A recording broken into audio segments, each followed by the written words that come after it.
Good morning and welcome to the Institute of Criminal Justice Studies, to the University of Portsmouth and to the first virtual study day of 2018. This virtual study day is specifically for risk and security management students and counter fraud and criminal justice students. But if you're a student studying something else, or if you're just an interested member of the public, welcome and good morning. Now we'll be here live for you for the next 2 hours. We've got some exciting treats ahead for you, I hope. We've got a mixture of live sessions and we've also got some recorded segments as well. And I hope we're covering a nice range of areas that will really help you with your studies. We've got a live interview coming up shortly with Dean Blackburn, course leader of Counter Fraud and Criminal Justice Studies. Another one with Alison Wakefield, where we're going to be talking about moving the security industry forward. And we've got some study skills type sessions as well that I hope will be really useful for you. How to write a better essay, how to move from good to excellent, and also if you're planning an online survey, how to write better questions. That's all coming up a little bit later on. Now we'd really like you to get involved as much as you can with the morning. So we're running live on YouTube, as you know. So do please, if you can, create an account and then you can chat to us, ask us questions, give us comments. So please do that if you can. What you need to do is click on your avatar in the top right hand corner somewhere as you're watching. You need to go on to Create a Studio, pick a name, and then you'll be able to go straight away and ask us any questions that you've got. And hopefully we can feed these questions to our panel and you'll be able to interact a little bit more with the day. We'd also love to know where you are and where you're watching us. So please, if you can, take a photo of your virtual study day experience, where you are at home, on the beach, at the desk in your office, or wherever it might be. Post that picture to us using the hashtag ICJS VSD18, ICJS VSD18, and post that either on Twitter, on Facebook, make it public if you can, or on Instagram, because we'd really love to see where you are watching our virtual study day. And of course, there'll be a prize for the best location. So please do get involved if you can. Now, our first guests this morning on today's virtual study day are course leader of the Counter Fraud and Criminal Justice degree, Dean Blackburn, and former ICJS students, Natalie Nova, and joining us via Skype from Nottingham is Matthew Hutchinson. So, welcome to you all. Thank you, Sarah. Thank you. And thank you to our guests. I think it would be interesting for our audience today to actually hear about your journey from having been a student to where you are now, obviously working in the field, so to speak. So I'm going to start with you, Natalie. Can you talk to us about what you do, who you work for, how long you've been there, and your progression to date from leaving here as a student, which is now a year ago? Less than a year, so I actually graduated last year, and I work as an advisor in forensic and counter fraud services at Crowcliffe Whitehill. That's London. It's in their central London London. office. Yes, and I've been in the post for about 5 months now, so still quite early days. Enjoying it? Yes, really good so far. Good, well done. And Matthew, over to you. And can you hear me? Okay. Yeah, all good. Can you hear me? Can you tell us about your journey? Because you've been left now 3 years, I believe. Yes, I graduated about just over 3 years ago now, I think, and I've been working in Barclays for 2.5 years as a senior fraud investigator, particularly looking at credit card fraud within Barclaycard. Okay, and was that the role that you started off as, or have you been promoted since? Yeah, so I started off as a basic fraud analyst, just looking at normal fraud streams, if you like, and I progressed on to a special investigations team as an investigator, looking at more organised gangs and stuff like that. Okay, and how long was your duration in your first role before you actually then got promoted on or moved on? What was that? About 6 months. 6 months. It was pretty swift. Okay. I got moved as part of as a training and development project that took me from one grade to the next, and then sort of learned as I went along. Okay. Whilst we're with you then, Matthew, it might be interesting for the audience to learn about your journey, and if you talk them through about how, do you remember the day when you came into my office, and if you talk through what the events of that? Yeah, so it would have been about 2.5 years ago now. I think I was a nervous wreck coming into your office. Why was you nervous? Nothing to do. What's that? Nothing to do with me, I hope. No, not of course. I come into your office. I knew I was worried about what life was going to be like outside of sort of university and the prospects of moving on, going into a job. And I think we sat down and we spent a good hour searching for jobs, and it just so happened that this job popped up. And I think we went from there, managed to apply for the job, go for the interview. Initially got turned down, but got brought back, I believe, based on some of the qualities that I gained from being at university, I hope. Good, and well done on that. Okay, over to Natalie. Can you just talk us through about your period? Because obviously you had more experience than just the role you did. If you want to talk to the audience about, you worked really hard in addition to your studies, didn't you? Yes, so I had the opportunity to do 3 different internships during my studies. So my first one was with AGS. So I did insurance fraud investigations, and then I was in the public sector, where I was helping out with launching the counter-fraud profession. And then in the last sector, there was a private sector, where I was had experience with assisting with investigations, looking at policies and different strategies organizations had to prevent themselves from fraud. So it was a good variation of different skills. And so if you talk to the audience, I think, about your current post now and the responsibilities that you have there, it'd be interesting then if you could draw upon whether the skills and knowledge that you were taught in your previous placements, how they have filled your current role.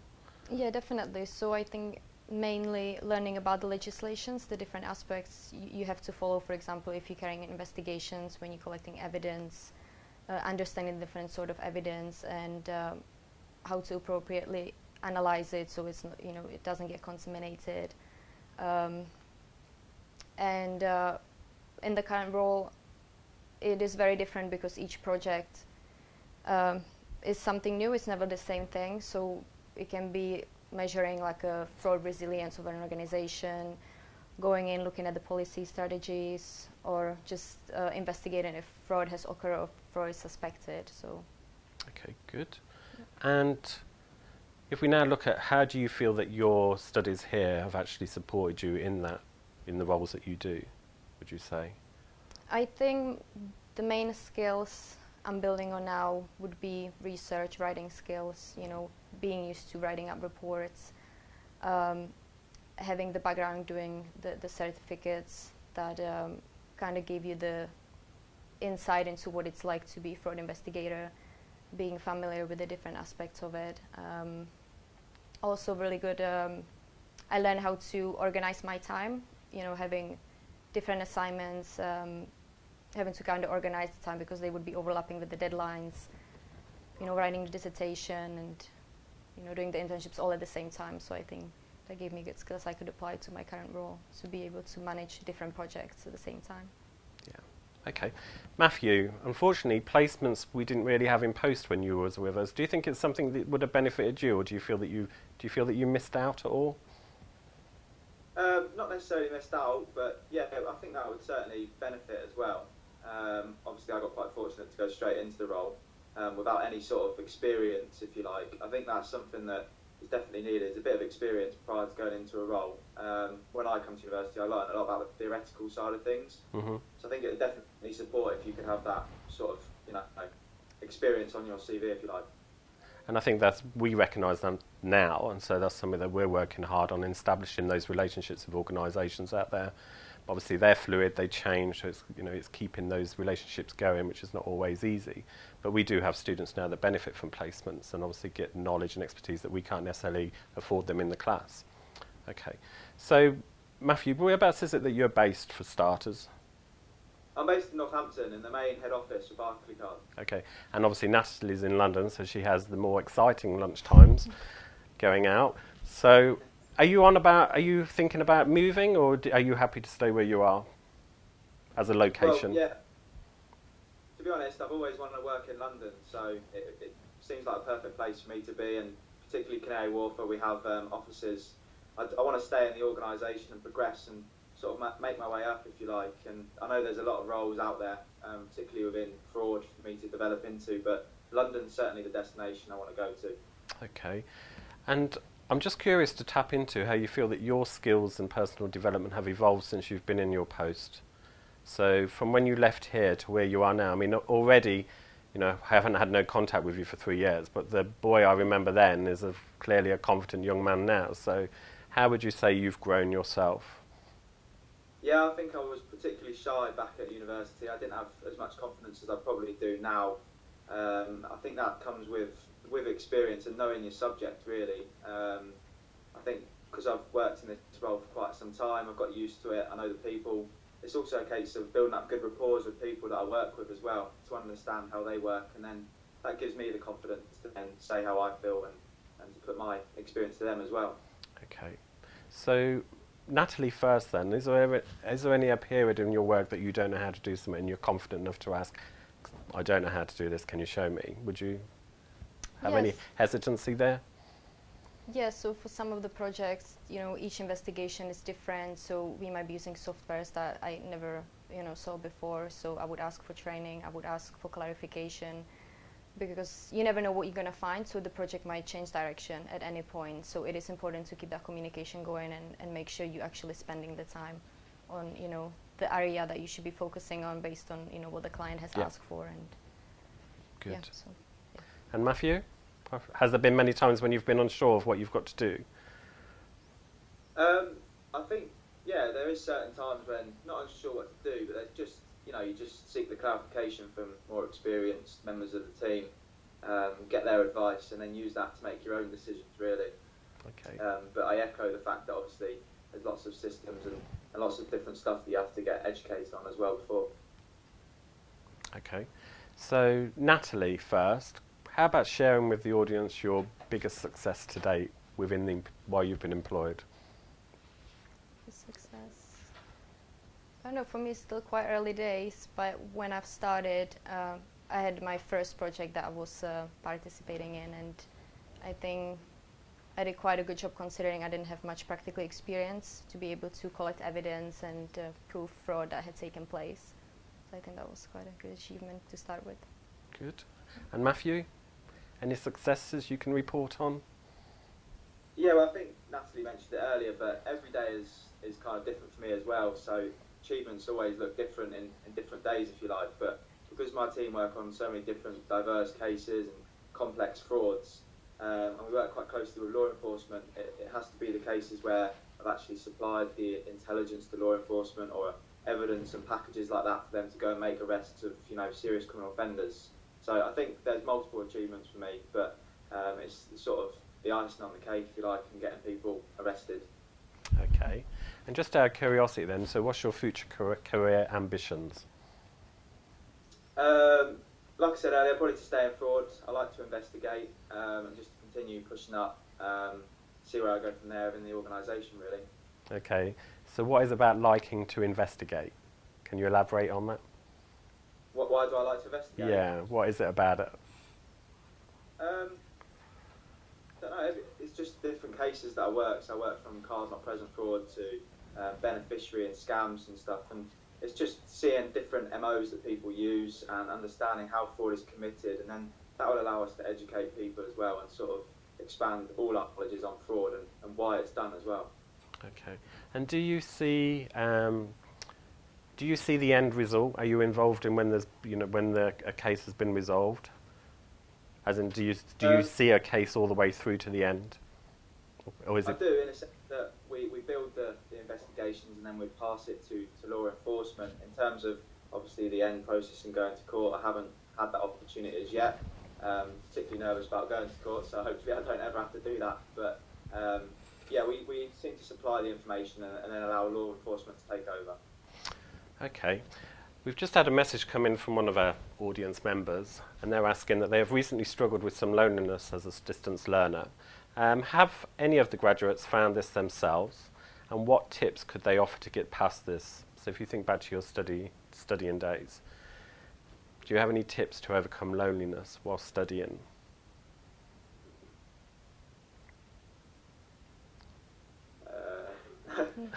Probably a bit too long ago for you, Matthew. You've forgotten. Yeah, it's been some time. I don't know the context and the living situation and all that sort of side of things, but I wouldn't know what to recommend off the back of that, because I had quite an integrated household that I was living in, so I wouldn't really know how to answer that one, unfortunately. So you had support from home. Okay. Natalie? I was working during my studies, so... I think it's important to mention on that because, I mean, that was a good achievement for you because you did work hard and you had a job at Costa. Yeah, Coffee. I had to do about 30 hours a week at least to be able to pay my bills, so... 30 hours a week, and then you had your studying on top of that as well. Yeah. And the internships. And then the internships. So I think for both of you, I think it's fair to say it's not always easy, is it, when you're studying to, how can I say, there's a tendency, I think, for today for students to think they've got to get 70 plus or 80 plus to be achieving. Now, I know, having been your tutor on your assessments, assignments, that was not necessarily always the case in your examples, but at the same time you went on well. And I think, I think it's important to point out that despite what marks you get, there is a bigger picture, isn't there? There's about your commitment to study. There's about how adventurous you are in going out there and taking the opportunities that's available to you. The fact, Matthew, that you took the initiative to come to my office and ask, for advice on jobs. Natalie, the placements, you took 3 placements that were offered to you, so you've got the knowledge and experience there. You took everything, in addition to your studies, in addition to your work. So that's commendable. That's, you've worked hard, I think, both of you on that front. Well done. Now, we have had another question come in as well. Are placements available for undergraduate distance learning students? I don't see no reason why they wouldn't be available. I mean, again, if a student was to inform me as to their location and where they are, then we can look at relationships with organisations within those areas. That's something I think we work hard on achieving here. They are fluid, organisations change, they move or they go, unfortunately, bust, as one particular organisation has since. So any undergraduate distance learning student out there that's looking for a placement, then if they contacted me directly, then I would actually take it on to see what inroads we could make in securing a placement somewhere. But it has to be right for yourselves and it has to be right for us as well. There is paperwork involved in that, isn't there, Natalie? Yeah, it is. Okay. But we do support all the way through, I'd like to think. Yes, definitely. Are you able to touch on the support that you were given by the department as well as the faculty?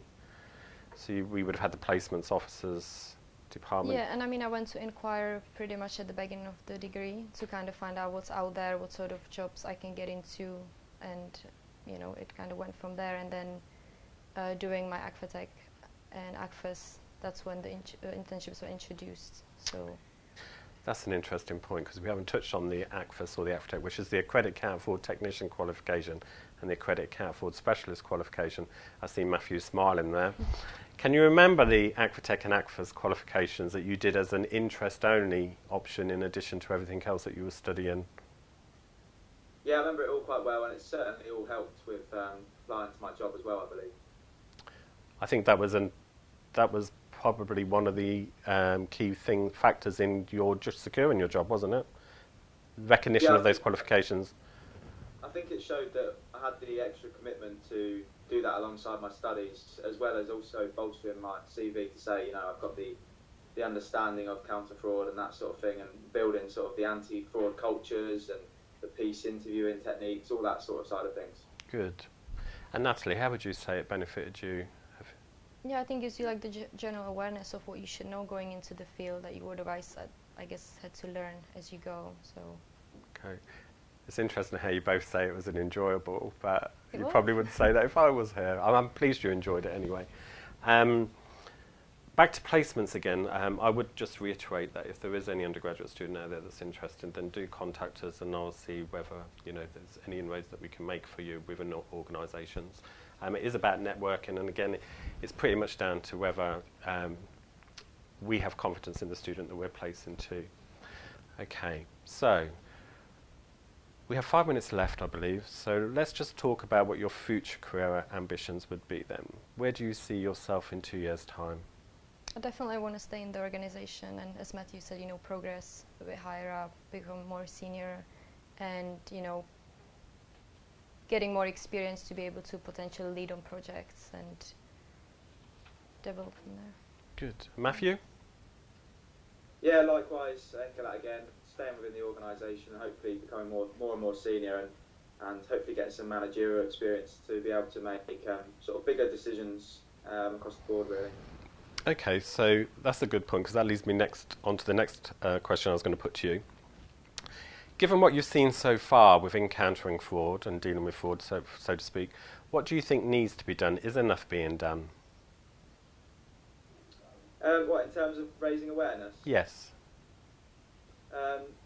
I think raising awareness is the biggest one. I think there's lots of campaigns that are ongoing, and particularly within my organisation as well, sort of educating those that are more vulnerable to becoming victims of fraud.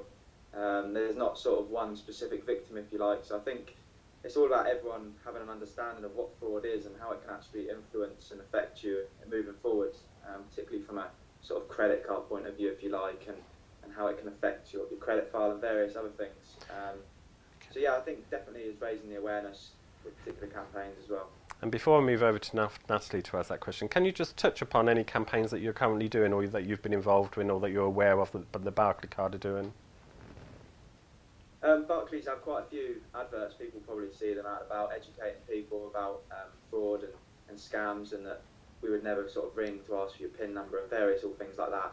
And I think it's a case of people sort of building up the understanding of actually happens. People probably turn a blind eye thinking, it's not going to happen to me, but really, everyone's just as much chance as each other, really. Indeed. And Natalie?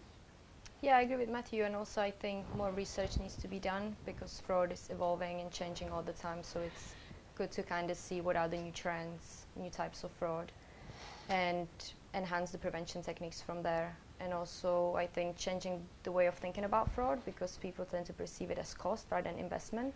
So, if organization protects itself from the beginning, then in the long run they're saving money rather than hoping it's not going to happen and then investing into investigations and trying to get the assets back. And Indeed, good. Good answers, both of you. Well done. Okay, we have one more question. This is from Chloe. Did either graduates have a goal in mind when choosing the course? Having a slight panic about which direction to go. Did your dissertation topic influence your goal? So this student's having a slight panic, so she wants to know, did either graduates have a goal in mind when choosing the course initially? And did your dissertation topic influence your goal? Matthew first. So no to both, really. I always wanted to do criminology, so I always had that in mind, that I wanted to do criminology. And my dissertation topic was nothing to do with the role that I've gone into, funny enough. It was something I was interested in on the side because it was to do with technological surveillance in counter-terrorism. So there's always that counter sort of element of it, but now I've got down the route of counter-fraud since doing sort of the accredited counter-fraud technician specialist stuff. So I think that's something I did as I went along. I didn't sort of have it in mind. I was sort of open to sort of opportunities, if you like. Okay, good. And Natalie? I knew I wanted to be in the counter-fraud field. I wasn't sure about the position as such because I wasn't sure what was available at the time.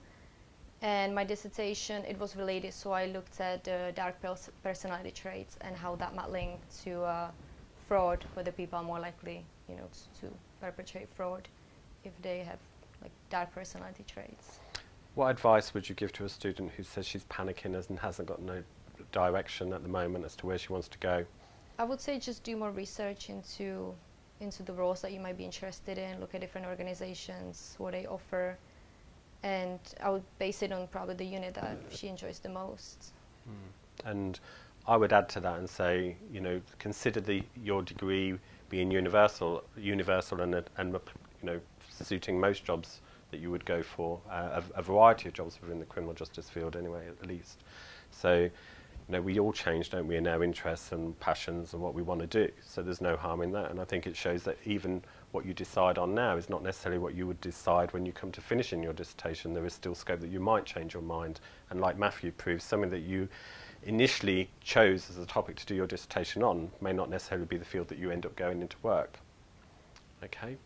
So any last questions? Anything you would like to put to me, or are you both okay? Okay. No, that's fine. Okay, good. Well done. Well, thank you very much for your time and all the effort that you've put into. I know, Matthew, you've had to take the time to get in sorted out with your Skype and making a room located in Northampton to join us this morning. So thank you for all your efforts and taking part. Natalie has had to take a day working from home to join us this morning, which we thank Crow Whitehill for allowing you the opportunity to come in and to take the day off, the day for working from home, to join us here. Your contributions have been very much appreciated, and I'm sure we'll be calling on you again in the future. Thank you. Okay, Thank you. We're now going to move on to writing and improving your essay writing skills, which is a key part of the development of our undergraduate students. What we have now for you is a conversation between Sarah Sharman and Gordon Scruton, our learning support tutor, and some of the tips and tricks in writing better essays. Thank you. Hello, and we're joined now by Gordon Scruton, who is the learning support tutor for ICJS. And Gordon and I are going to talk now a little bit about writing better essays. And we're particularly focusing this on level 4 students and perhaps level 5 students as well. So students in the earlier stages of their academic careers. We're going to be talking a little bit about how you can write better essays. So welcome, Gordon. Hi, Sarah. Gordon thinks we're going to be just having a nice relaxed chat about writing better essays. That was what I was told, yes. Yeah. But actually, we're going to be looking at my top 3 things that markers are looking for. Now, it may well be that these top 3 things are not quite the same as other markers' top 3 things. All markers have particular things that they're looking out for in their essays. But these are 3 things that I find myself writing a lot on feedback. Okay, this is quite interesting because I'm not a marker and you are. And one of the things I have to keep on telling the students, well, I don't keep on telling students, but one of the things I have to make clear to the students is that while I can help them with the various aspects of style of writing and structured writing, that sort of thing, I don't have that sense of exactly what is it that these markers are in particular going, what is it that's going to annoy them, or what is it that's going to please them. And of course, I suppose that's different for each marker to some extent. To some extent, but there are, what I can tell a lot of students is that there's a lot of more transferability than they think between the marks from one assignment to another. Absolutely. So it's actually, there's a lot that can be learned. Yeah. So this might be quite useful then, because we've got the tutor's view and we've got marker's view as well. So let's start off with my number 1 thing that I'm looking for in essays. Yes, please. And the first one is use more evidence. Oh, okay. What's the problem that you tend to see? What I found particularly with essays in the early stages is that students are coming up with lots of interesting points, some of which may be based on their experience in their workplace, some of which they might think are common sense ideas, but they're not backing up those points with the correct type of evidence. Sometimes they might be using some limited evidence, but perhaps not good quality evidence, but there's not enough evidence to support the points they're making. That's not to say that the points aren't right, because they very often are. But in an academic essay, you need to be supporting it with proper good quality evidence. Okay, so here's my next question. So how do you define good quality evidence? Well, I'd avoid tabloid newspapers. I always think there's in all aspects of life, really. But there's almost a hierarchy, I think, of academic references. And I would say at the top would be your peer-reviewed journal articles, and then things go down. You can use newspapers; that's absolutely fine. But be careful the types of newspapers and whether you're looking at a comments section, editorial, or whether you're basing it on a factual. Well, story. I suppose you mentioned the peer review article. I'm not entirely sure that all students don't immediately understand what peer review means and why we treasure it so much. Can you explain that a little bit more? Well, just to go for some really nice top quality journal articles in things like the Howard Journal of Criminal Justice or the British Journal of Criminology or Policing and Society, for example, where all of the articles have gone through a process of independent anonymised review. So I could, for example, write something for a police magazine and nobody would look at it before it was published, and I could be saying things that are, stretching the truth a little bit. But if you write for an academic journal that is reviewed, then it will not get published unless it has been approved almost by other academics in the field. And it goes through. So when I'm putting that as my top of my hierarchy, I'm not necessarily saying that should be something that level 4 students are looking at, because I think level 4 students quite rightly will concentrate on textbooks and concentrate on things that are written in a bit more of a straightforward style, which is fine. But as students progress, then obviously look at those journal articles if possible. Also, just be a bit careful about, I always say to students, about organisational documentation.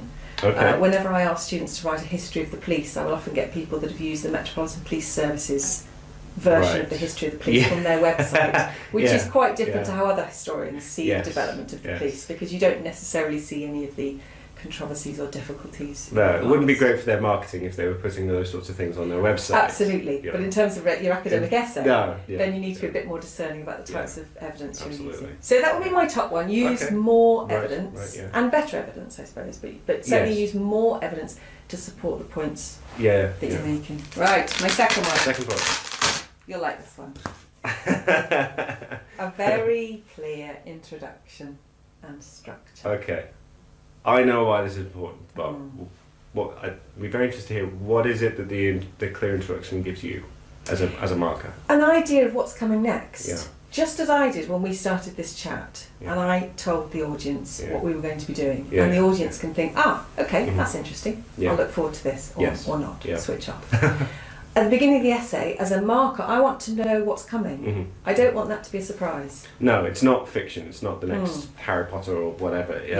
Yeah. And I tend to call that the train announcement. You know, it's like Okay. it's the if the marker, if you saw the essay as the train, if you're getting on a train and nobody tells you where it's going and where it's stopping at, you're going to feel quite uncomfortable. Brilliant, yes. And the markers feel the same way. Mm. My understanding is the markers feel the same ways when they are starting an essay and it just kind of jumps in. It's, you know, immediately talking about theory, Yeah. or immediately giving a whole bunch of statistics, and there's not been that broader outline about why Yes. you're going to be reading this. Also, I mean, there are practical considerations. When you're doing marking of one essay, it's not one essay, it's 40, 50, 60 essays.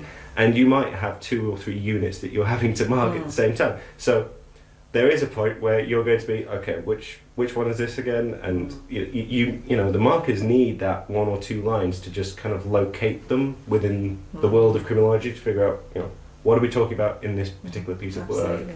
And I think it's a good discipline for students as well, because Yeah. I think if they've written in their introduction how Yeah. they're going to approach the essay, that automatically leads to a better structure, because it's structuring it in their own head as well. Yeah.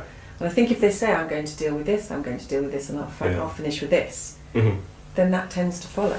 Yes, I mean, I think there's a caveat to that, because I generally I tend to tell students that any introduction they write at the beginning, if the introduction is the first thing they're going to write, then it's always got brackets around it. It's always going to be a placeholder. Because I've never really successfully, I don't know about you, I've never managed to successfully write what I intended to write. Oh no. And so either I don't bother with an introduction at all, because sometimes you just got to start writing, you know, main bits, and you figure out how they fit together later. Yes. Or you have a broad idea of what you want to write, and you'd write that sort of introduction. But then the process of writing the main body means that by the time you've finished, it does not reflect what the introduction said, and you've got to go back and. Absolutely. But a lot of the students get this idea because we read the introduction first, we have to write the introduction first. No, I will always write my introduction at the end. Yeah. And I think if I was doing a top, I might in fact move that one. Oh, okay. And the last one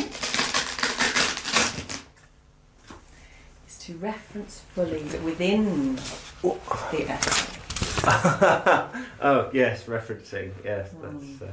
I didn't really want to talk about referencing, Okay. to be honest, because I think sometimes newer students can get a bit fixated about referencing They definitely get being the fixated only with thing that matters yeah. in the essay, Yeah. where actually we're quite interested in the content and the Yeah. quality of what's written. Yeah. But while I think they might fixate on the reference list, I think they worry less about the referencing within the essay, and that's where I often see the problem. So they do it beautifully at the end with the commas and the full stops and the italics in the right place, but then they don't really reference fully within the essay. So they might once in a while put the name and the date in, but then they won't mention it again for another 2 or 3 paragraphs, even though it's clear that they're continuing to use the ideas of that author. Yeah, I mean, a lot of the problems kind of will stem from not realising that the in-text citations are specific to the sentence they're in, and they you can't put a citation at the end of the paragraph, and it just applies to the whole paragraph. I mean, I've got mixed feelings about referencing, because it is so it is important, and it's almost but it's kind of like when you're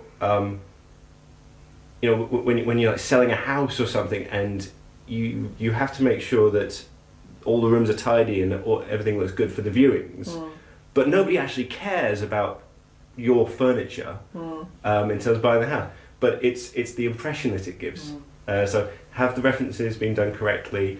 Have the citations been done correctly? Because that gives the impression, that certainly gives me the impression, probably the markers as well, has this student paid attention to making sure that they're submitting a good quality piece of work? Yes, absolutely. And if the referencing doesn't work in those early essays at level 4, it doesn't matter. Hopefully the marker will give some advice or will point them in your direction, and then we can work on those issues, because they're technical issues that in a sense are quite easy to fix. Because I think what would be quite useful now is if we went on to another aspect of writing better essays, which is when people perhaps get feedback that's not great, and then we suggest that they come and see you. What do people tend to come and see you about, and what can they come and see you about, importantly? I think one of the things that they come to see me about quite a bit is to have a bit of a moan about the marking, and maybe the expectations of the marker as they've seen it. So a lot of the students will see, I think it's quite common that the markers will give, you could have included this more, you needed to discuss this more, you needed to ask a bit more about this, whatever.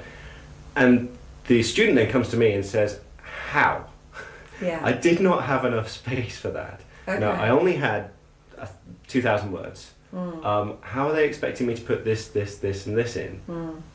I was already at the maximum of 2,000 plus my 10%.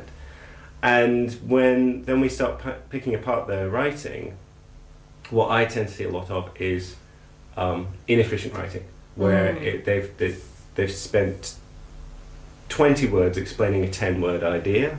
So something like this essay's broad aim is to consider whether, and why can't we just put a line to it and just say this essay considers? And that's a relatively simple example, but when you start to consider all the different places, if you could take a few words out of every sentence and condense, and it improves the flow of the writing, it makes the reading experience for the marker that much more pleasurable, and it buys them back so many words that they can probably include a new idea, which will give them more marks than just having achieved the word count. So that's... And I think students don't need to try and cover everything, do they? I mean, if you think about an essay as including sort of 2 or 3 main points that they want to get across. Well, I mean, that's something I probably want to put on here, would be answering the question. Yes. Did they answer the question? Yes. And the number of times when you can kind of pick out, or certainly students I see, we can look at a paragraph that's had quite a few marks, a few comments from the marker, and then the underlying issue, when we start to break it apart, is look at this paragraph, look at that question. Does this really answer that? Does this have much of a connection to that? And more often than not, it's not really. Maybe some of the ideas in there could be connected, but they're not being connected particularly clearly. Yes. But it is very easy, certainly when you're not very experienced with writing essays. It's very easy to go off on a tangent.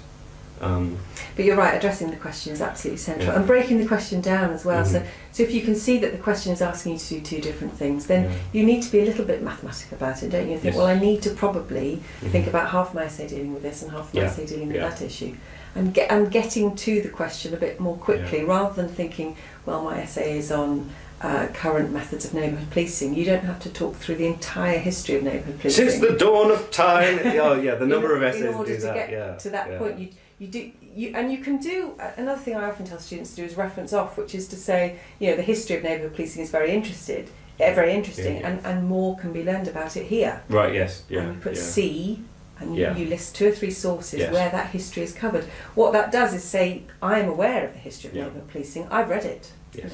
You often read it because I'm focusing on the question, which is on current issues around that. It also gives I think gives a confidence to the marker that the student has read it, and that whoever's reading it, I know that the writer of this essay has a broad understanding, has contextual understanding. Absolutely. They're not necessarily displaying it in the writing specifically, but But they're showing an awareness of it. They're showing awareness Brilliant, of it, yeah. and that's really important. But well, that's been really useful, Gordon. Yes. Thank you very much. I hope it's been useful to our students as well. So just some of the early things that Marcus and Gordon are coming across. And as we always say, if you are having any difficulties with your essays, if you're not clear about your feedback, then do get in touch with Gordon and he can help you out with that. So thank you very much indeed. Thank you.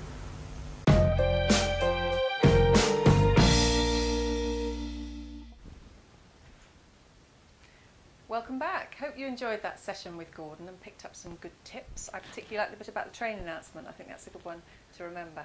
Now on to something a little bit different. I'm joined now on the sofa by Dr. Nathan Hall, and Nathan and I are going to be talking a little bit about planning and writing your dissertation. Now we're going to swap things around a little bit, and Nathan's going to be in charge of asking all the tricky questions. So Nathan, over to you. Well, good morning everybody. Thanks for watching. Okay, so obviously the dissertation series is one of the key things that our students undertake, and it's probably one of the most anxiety-provoking things, yes. I think. And one of the questions that we quite often get is, I've got this idea about what I want to do for my dissertation, but I have no idea how to turn it into a question or something that's manageable for research. How do you go about making that link between an idea and turning it into a research question? And that's often the hardest bit, I think, about writing the dissertation. Once you've got that research question, I think it then becomes a much more logical process of writing and planning the dissertation after that. So that's one of the biggest jobs. And I think probably the most important thing to do when moving from idea to research question is to read. Yeah. So a real attack on the research literature, because you can have an idea that I want to do something on the security industry perhaps, or I want to do something on countering fraud, but in order to get to the specifics you need to understand what the problems are. Now obviously our students will have been through level 4 and level 5, so they'll have a good idea of the subject area, but if they want to look a bit more specifically at exactly what the literature is saying on that particular area, I think that's really important. So read to try to narrow the area down, and it's really important that it is narrowed down, that it's not everything that I know about the security profession, because although students will often think that 10,000 words is a huge amount to write, once that's broken down into individual chapters, it then becomes much more difficult. And you've been doing this for many years as well, and there's never a student that says I can't quite get beyond 6,000 words. No, one of the really interesting things that comes around all the time is at the outset students saying, well, I don't know how I'm going to write 10,000 words about this, and then you get a month into the process and it's, I don't know how I'm going to keep it down to 10,000 yes, words. I've got 18,000. Yeah, so that narrowing down is really important. Yeah, absolutely. And not writing everything about a particular topic as well, so really starting to focus and maybe adding some variables in as well. So if you're looking at say for example public perceptions of the police, you might want to add a variable in, so look at a specific age group for example, or a specific ethnic group, or a specific vulnerable group, to see whether that makes a difference to public perceptions of policing. So rather than looking at the whole topic, try to narrow that focus. Absolutely, I agree entirely with that. Okay, so one of the things I always advise my students to do at the outset is to go and have a look at dissertations in the library and get a feel for what they look like. And invariably the question that comes back having done that is, they all look different. And there's no set way, or doesn't seem to be a set way of doing it. So what that indicates is that there are different types of dissertation. Can you say a few words about the different types that students could do? Yes, definitely. And it is a good idea that you're sending your students away, I think, to look at different types of dissertations, because often students will say, what does a dissertation look like? And they almost want a template for it. But as you say, there are many, many different ones. And importantly, I think, it's important that students know that no one type of dissertation is better than another type of dissertation. Doing a particular type will not get you a better mark than doing another type. So I suppose just generally, I would say there are 4 different types. You may want to think there are others.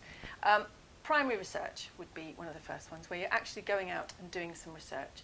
Clearly you need to get ethical approval for that, so discussion with your supervisor at an early stage would be very opportune. But primary research is going out and doing some research out there in the public, or in your workplace, for example, that might be relevant. Secondary research is another that you could look at, where you're analysing research that's already been done, but perhaps in a different way. So you might be taking crime statistics that are already out there, but applying them in a different way. Looking at them, analysing them in a different way. Or you might want to look at newspaper reports, for example, and analyse them that way. So it's research that's already been done, but you're perhaps taking that research and analysing it and looking at it in a different way. A third one that I like that students don't use all that often is case study, case study approach. I had a student a few years ago who did something on drug mules in Jamaica, but her dissertation as a whole was on situational crime prevention. But then she was looking in particular, one chapter, which looked at drug mules in Jamaica. So it's not a whole dissertation on that area, but it's a case study. You could do that on a murder investigation, for example. And then finally, and not to be ignored, is the literature review, which students often think, well, I can't just do a literature review, it won't get me as good marks as doing primary research, but that's just simply not true. A real in-depth look at the literature that's already been published, but analysed, but with your own specific research question. So I think that's probably most of them. I think so, and I think we've briefly talked so far about the issue of the research question and the type of dissertation. I think the thing that I would say to students is that when you're thinking about your idea, your research question, your structure, this is not something you have to do by yourself. You should make the most of your supervisor to help you help you engage with that process. Absolutely. Because actually that sets the scene for what follows. Yeah, and really early contact with your supervisor as well, because these early decisions, as you know, are the most important ones, aren't they? What type of dissertation am I going to do? Do I need ethical approval for it? How do I structure this dissertation? Those decisions are absolutely crucial, and if you don't have the support of your supervisor at that stage, you may be going off down the wrong road. So you waste a lot of time with that. Absolutely. Really early contact with your supervisor. Absolutely, and I'd absolutely encourage everybody to get in touch with your supervisors as soon as you can. Okay, so different types, but how do you structure a dissertation? And that's often the next tricky bit as well, isn't it? And some students, I think that you write 10,000 words in just a long section, but you break it down. And I often say that it's a good idea to think of a dissertation a bit like the old egg timers. I was going to bring one, but I haven't, because I think there are some students out there who probably don't know what an egg timer is. The things that had sand in them that you would turn over, and it would be a 3-minute timer with the sand dropping through. But the shape is the important thing of the egg timer. And I think that gives an indication of how you approach a dissertation, that you start off quite broad. So if you're looking at something specific like some fraud legislation, you might want to just make it a bit broad to start with by looking at fraud as a whole. Imagine your reader, as we often say, is a sort of intelligent teenager and that they don't particularly know the area. So keep it broad to start with, narrow your focus towards the middle of your dissertation in those middle chapters, but then broaden it out again towards the end where you answer the sort of so what question. How does this matter? How is this analysis that you've done of this particular area, how is that relevant more broadly within the criminal justice sector, for example? Absolutely. So I think that shape is quite a good one to remember. Yeah, and setting out very clearly at the beginning what the problem is that you are seeking to examine, I think is really, really important. And I would always encourage my students to think about that in their first chapter, about what are the issues that we are seeking to address in all of this. Because before, like you say, before you can address the problems, you need to know what the problem is. And you've got to remember that your reader, even though they probably are an expert in the area, you've got to imagine that your reader isn't. So you can't outline the solutions to the problems until you've outlined what the problem is. Absolutely. And I think it's always helpful that you'll know that you'll have 2 people who will mark your dissertation, and obviously we try to allocate somebody who is an expert in the field that you're studying. So I always encourage my students to think, well, you're not writing for your supervisor, you're writing for the second marker, the person who's going to mark it, who may not be an expert in their field, but will have an interest nevertheless. Definitely. Okay, so we've talked about structures of dissertations, and you and I are both very good at telling students or advising students or helping them with the structure. Yeah. But can we do it on the spot? Here's the question. I've got a handful of titles here that I'm going to give to you, and I'm going to ask you to tell us what you would do in terms of creating a structure. Great. And they're all areas I know a lot about, are they? No, not at all. But this is to illustrate that there are principles and themes. Okay. Let's see how we go, shall we? Ready? Good. Structure on the spot. Okay. Lovely. So the first one, and I will pass it to you so you can refer. Okay. Benefit fraud, a symptom of anomie or just greed? Fraud. Okay. Benefit fraud, a symptom of anomie or just greed. Okay, so the first thing is to break it down. Yep. So you probably wouldn't have a title at the start, would you? You'd have more of an area, but anyway. So this dissertation, therefore, wants to look at 3 different things in a way. It's looking at fraud, but it's looking specifically at benefit fraud, and it's looking at the causes of that related to criminological theory, and there's a mention of anomie here. So I would suggest a 3-chapter dissertation. I would always suggest for an undergrad dissertation either 3 or 4 chapters, really. I would suggest a 3-chapter one for this, so that maybe you would start off by talking about fraud generally, as I said, that broad thing. But towards the end of that first chapter, you'd narrow it down and start talking about benefit fraud, so that you're starting that narrowing, that funneling already. Your second chapter would therefore need to talk about the criminological theories that are relevant. You don't want to talk about all of them, No. but you'd want to, because that's a PhD in itself. It is. But you'd want to focus on those that are specifically relevant to fraud. So you would be looking at situational type theories, but also you'd be looking at anime, because that's in the title. So by the end of chapter 2, you've dealt with fraud and benefit fraud, you've dealt with the relevant criminological theories. Your third chapter would then be applying those two together and analysing them together. So what we know about benefit fraud, what we know about criminological theories, can the theories explain the fraud in your analysis and discussion in chapter 3? Sounds good. And of Did I course, we'll be pass? looking to do that in a balanced way, wouldn't we? To make sure that, you know, we were looking not just for the strengths of the theory, but also the weaknesses and any gaps that might be identified within within that. Absolutely. Yeah. Now Okay. that's a literature review. Mhm. If you were going to do that as primary research, and you were going to talk to perhaps people who had been convicted of benefit fraud, or perhaps the perceptions of people who work within benefit fraud, that could then be an additional chapter where you sought their views. But that wouldn't mean that you wouldn't still need those early literature chapters that would be setting the scene before you then went on to do your own research. And then, of course, you'd need a chapter really that talks about your methodology, or somewhere a discussion about your methodology and your ethical approval, which you will have got in order before you do any research. Yes. And then we go from there. Okay, well, since you did so well on that one, Well, good. let's try another one, shall we? Okay, right. Let's go for intelligence-led policing in Austria. Are they there yet? I actually supervised this dissertation. Ah. Have you? Shall I have it back then? No. I think these must be titles from previous students, which is great.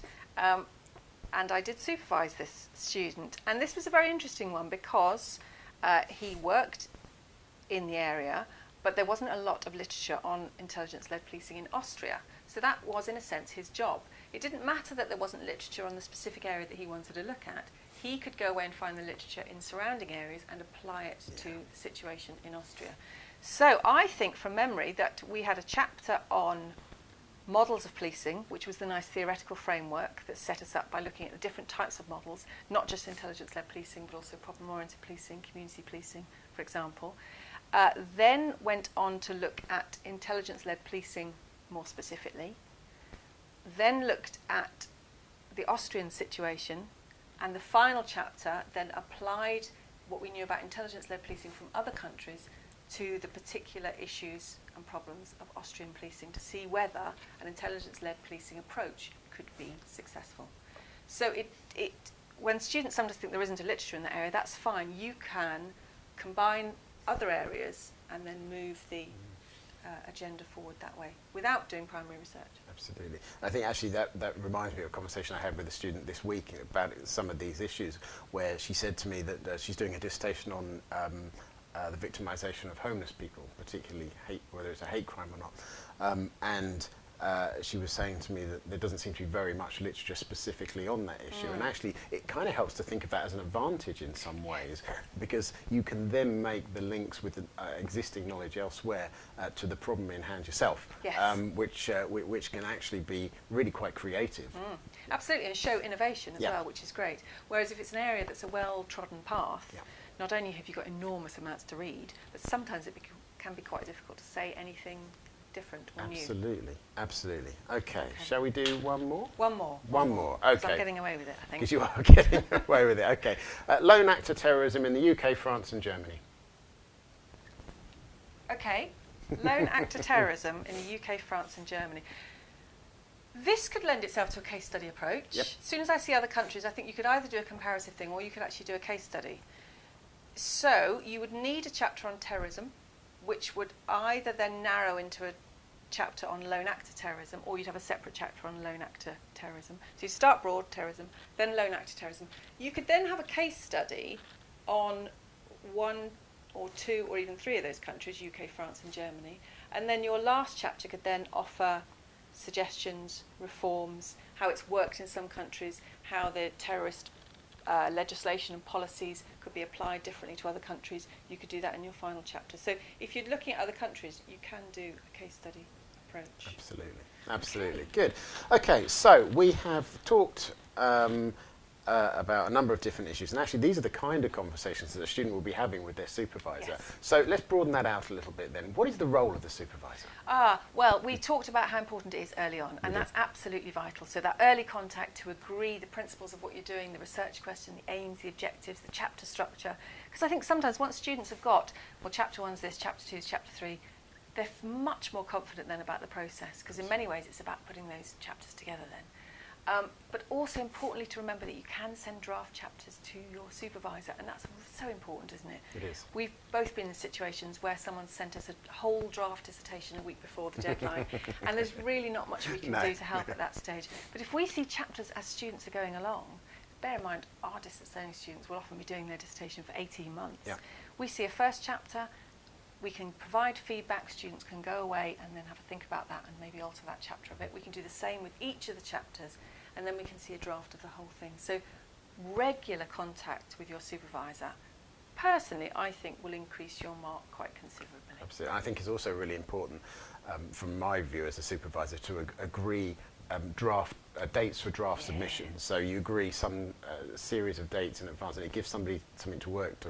Because if you're going for a long time on a piece of work and the actual submission is some distance away, it becomes quite easy sometimes for other things, almost anything in some cases, to become the more attractive option. Absolutely. So if you've got deadlines that you've set in your mind and in your diary with your supervisor, that allows them to manage their time and allow them to free up their diary to give you your feedback, but also it staggers the process. So I think that's really, really quite useful. And that's why those early conversations are really important, because you can set those parameters, can't you? Yes. How do you prefer to be contacted? You know, how do you prefer to receive your feedback? Should we do a phone call or a Skype or however you want? Yeah, and be flexible and just have a conversation with your supervisor, and they'll be flexible too. Yeah, just absolutely. make sure that you're all on the same page right from day one.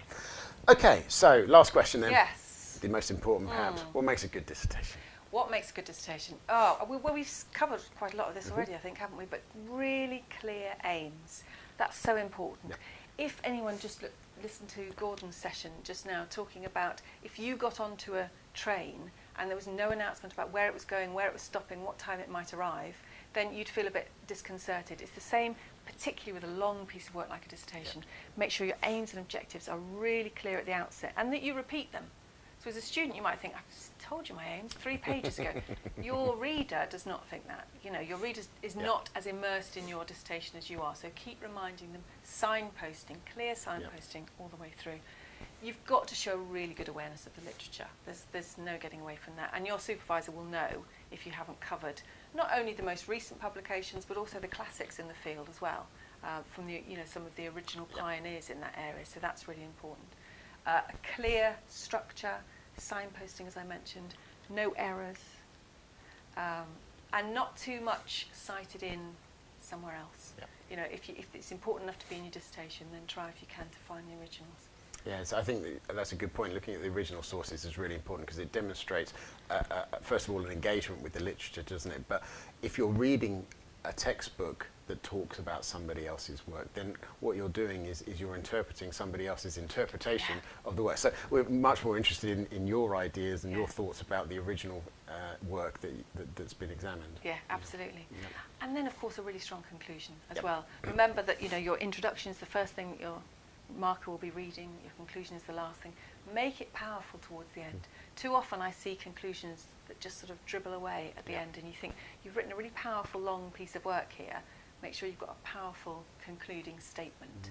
Yeah, I find sometimes with my students, I think it's quite useful to have a paragraph or two at the end that almost explains what you know now that you didn't know before. Yes, so you round it off by saying, actually, I started off trying to find this out. Having looked at all this and examined all this information, I've now found out X, Y, and Z, and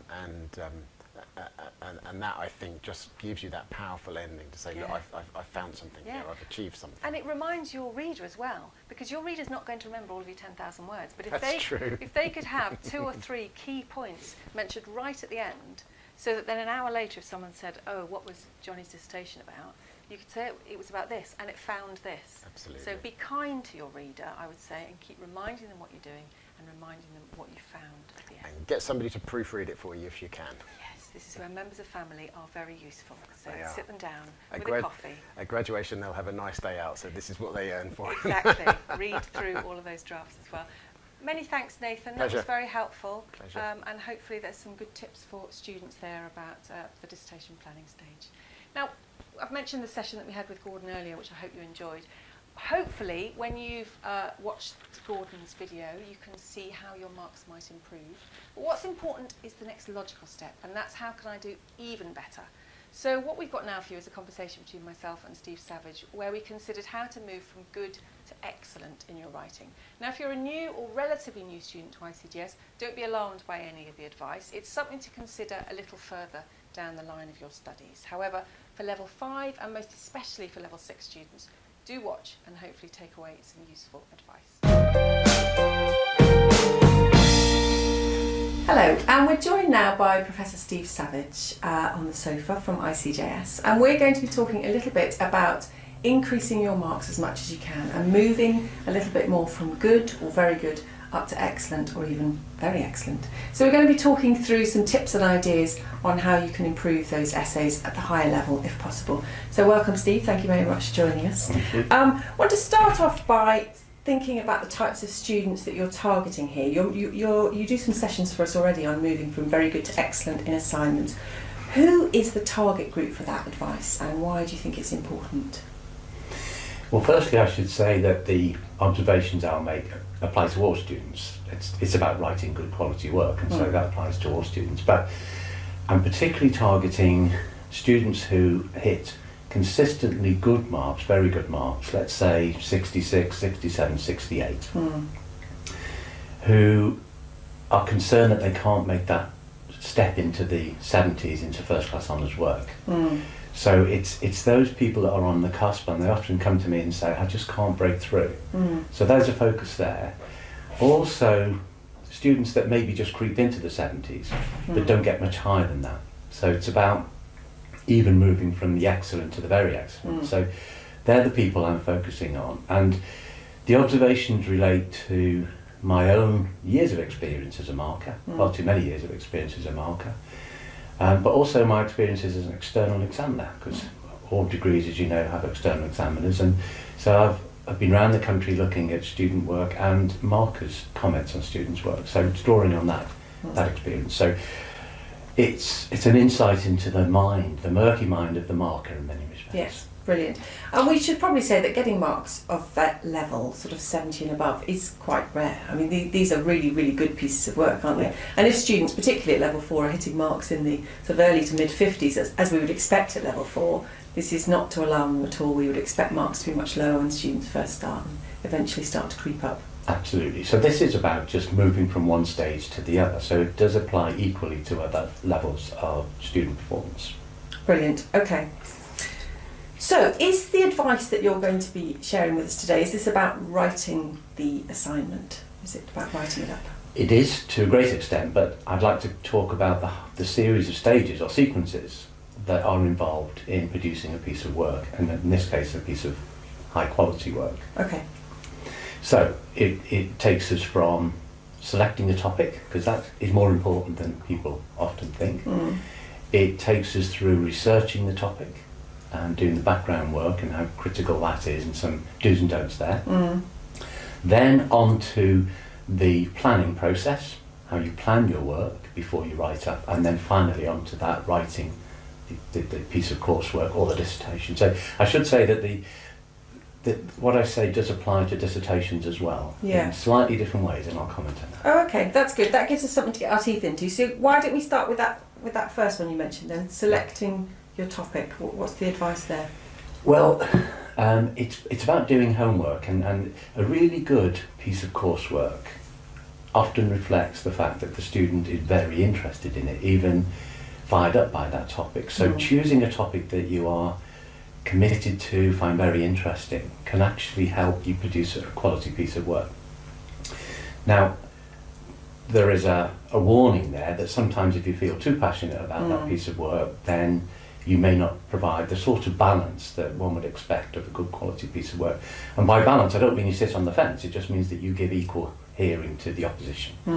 So let's say if you feel very strongly about capital punishment and there's an essay title there about discuss capital punishment, by all means be as passionate as you wish about it, but make sure that you don't give insufficient balance to alternative points of view. Yeah. Where you're not sure about a choice of a topic, let's say from an essay list, it's not a bad idea to actually read maybe one article on one or two or three topics to find which one you feel most comfortable with. But of course you also have the distance learning materials which give good guidance as well. So it's about reading the questions carefully, breaking them down a little bit, doing a little bit of background work to find out a bit about what the area is about, and then deciding which question you want to focus on. And what I often say to students is pick something that really interests you. You know, don't pick. Sometimes I think people try and pick questions because they think, oh, I can get a good mark from that question, but it's got to be something that interests you, not necessarily fires you up, but something that you've got a general level of interest in. Something that you can talk at length about and with some passion, if possible. Not in every case, obviously. So the other thing to take into account is whether there is an available literature. Now, if we provide a list of essay titles, we wouldn't do that if there wasn't a substantial literature to fall back on. With the dissertation, however, it's rather different because you select the topic, you design the topic, so you want to make sure that your choice of dissertation, which carries such a weight on the degree, is one in which there is a sufficient literature to fall back on. So and not just organisational literature, but also some academic literature as well. Academic literature, absolutely. Because that is about the depth of understanding. But you will get advice on that selection from tutors. Yeah. So the second one was then going on to researching your topic. Yeah, because an excellent piece of work is one which shows thorough, extensive research and reading. And you have to put the hours in to get first-class marks, I'm afraid. So it's about how you go about that. What I'd suggest is that before you start, you take the title that you're working on, you break it down into its constituent parts, and think what's involved here, read around each of them, so that you know that you're answering all of the questions. So I always think about the oath you take when you're on the witness box. I promise to tell the truth, the whole truth, and nothing but the truth. It's like I promise to answer the whole question and nothing but the question. And so that stage in the proceedings is a really important one. Break the question down, then you start reading around each of them. I'd also say a little hint is that if possible, try and find the most recent reference you can on that area. One that the marker may not have seen themselves, and there's nothing more impressive than that when you're reading something. And it is about raising eyebrows, and Charman 2018, it comes to mind. But the other thing about the most recent text is they will have the most recent up-to-date list of references, so snowball referencing, pick those up, so that sort of research, but there's nothing that influences a marker more than somebody that's gone out there and found their own stuff. Absolutely, good, brilliant, thank you very much. And then the third is planning your coursework. Yes, and again a crucial phase in the process, and this is about structure and content, and I always recommend, as many colleagues do, that you have a two-stage approach to planning. Like we do when we do a lecture, we start off with an outline and then we flesh it out. So start off with a skeleton plan with 4 or 5 headings: introduction, different topics, followed by conclusion.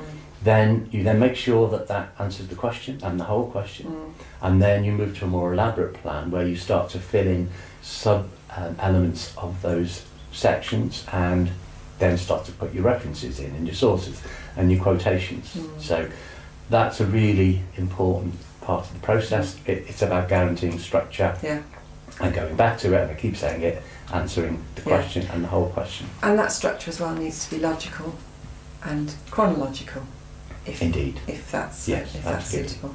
Brilliant. Okay, and then the last stage is writing it up. Yes, that's that small thing.